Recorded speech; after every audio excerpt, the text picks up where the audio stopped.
माननीय उपसभापति जी, आपका बहुत बहुत धन्यवाद।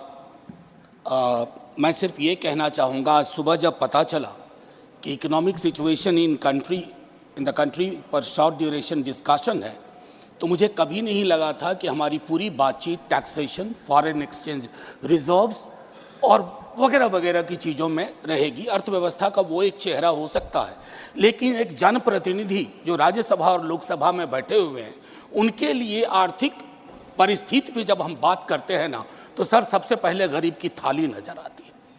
गरीब की, आप फॉरेन एक्सचेंज रिजर्व कुछ भी रख लो, लेकिन अगर गरीब की थाली में ऊपर परिलक्षित नहीं हो रहा है, तो फाइल भी किताबी है और गांव भी किताबी।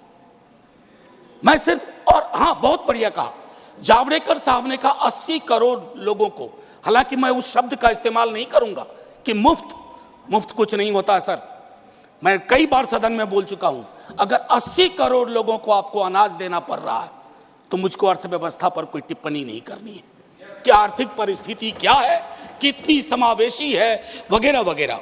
सर, माननीय उपसभापति जी, सुधांशु जी जब बोल रहे थे, तालियां बज रही थी सत्ता पक्ष से, बजती भी हैं। अब विजय साई रेड्डी जी को कष्ट हुआ तो उन्होंने कह भी दिया कि ताली क्यों नहीं बजा रहे हो। तो जब सुधांशु जी ताली बजा रहे के वक्तव्य पे ताली बज रही थी, तो मुझे लगा कि गांव शहरों के बेरोजगार पर यह ताली कितनी भारी पड़ रही होगी। प्रधानमंत्री जी 14 में जब पहली बार चुने गए, तो वो मंदिर मस्जिद की साइज के लिए नहीं चुने गए थे। 2 करोड़ प्रतिवर्ष नौकरियां उनका वादा था। 2 दाएं 20 करोड़। एक श्वेत पत्र तो बनता है कि हम कहां हैं। सर, माननीय उपसभापति महोदय, मैं कुछ चीजें आपके मध्य, क्या ऐसा तो नहीं है कि हम मानव विहीन और मानवीयता विहीन ग्रोथ स्टोरी के पक्ष में भजन गा रहे हैं, करतल ध्वनि कर रहे हैं? सर, कोई भी वैसा ग्रोथ जो फेसलेस हो, जॉबलेस हो, उस ग्रोथ से देश की हकीकत नहीं बदलती है। सर, बड़ी बड़ी बात लोग कर रहे थे। अभी पिछले महीने ये खूबसूरत किताब आई है, वेल रिसर्च्ड।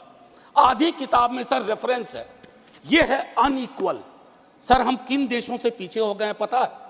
छोड़िए अमेरिका यूरोप की बात, बांग्लादेश और नेपाल इनकम इनइक्वालिटी को एड्रेस करते हुए मानवीय सूचकांक में हमको पीछे छोड़ चुका है।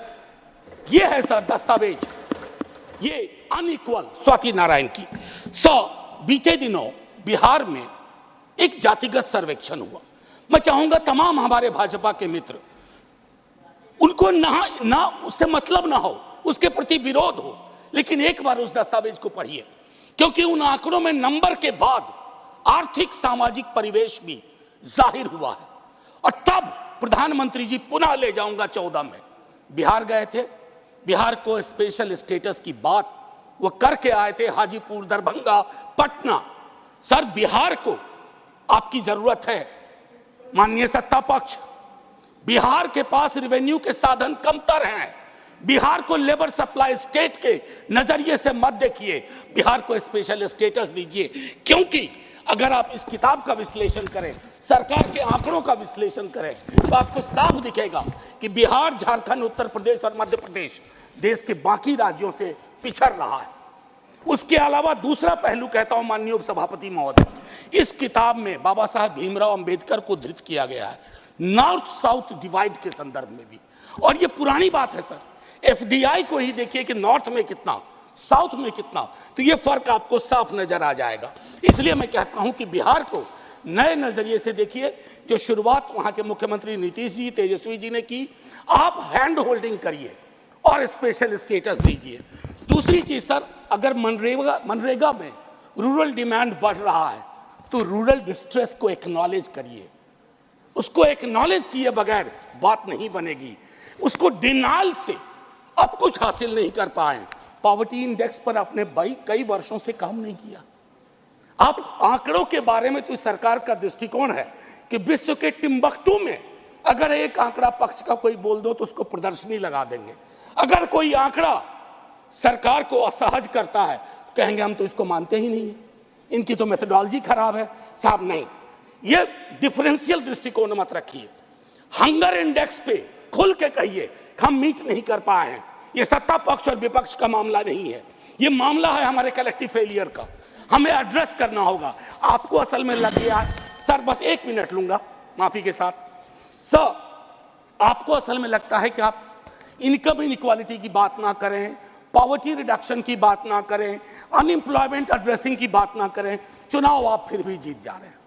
मैं मानता हूं आपने वो तिलिस्म विकसित कर लिया है कि समस्याओं को एड्रेस किए बगैर भी चुनाव कैसे जीते जा सकते हैं।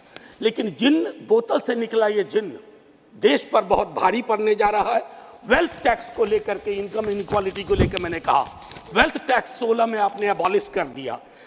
किसानों के बारे में सर मैं कहता हूं, आप कहते हैं शेयर बाजार उछल रहा है, बड़ी तारीफ होती है सर। शेयर बाजार उछले और एक किसान आत्महत्या कर ले, एक युवा बेरोजगार आत्महत्या कर ले, तो आप किस चीज को कहेंगे सर? और कुछ नहीं कहना चाहता। हाशिए के समूहों में पॉवर्टी की जो परिस्थिति है, आप बिहार का डेटा देखिए। आखिरी सर, एक सुधांशु जी बड़ी अच्छी चीजें बता गए, हमें तो लगा कि हम तो बेकार परेशानी है गरीबी से, भुखमरी से। 30 सेकेंड सर। तो मैं आपके माध्यम से अपने मित्रवर को कहता हूं, जब कश्ती साबितो सालिम थी, साहिल की तमन्ना किसको थी? अब ऐसी शिकस्ता कश्ती पे साहिल की तमन्ना कौन करे? जय हिंद सर।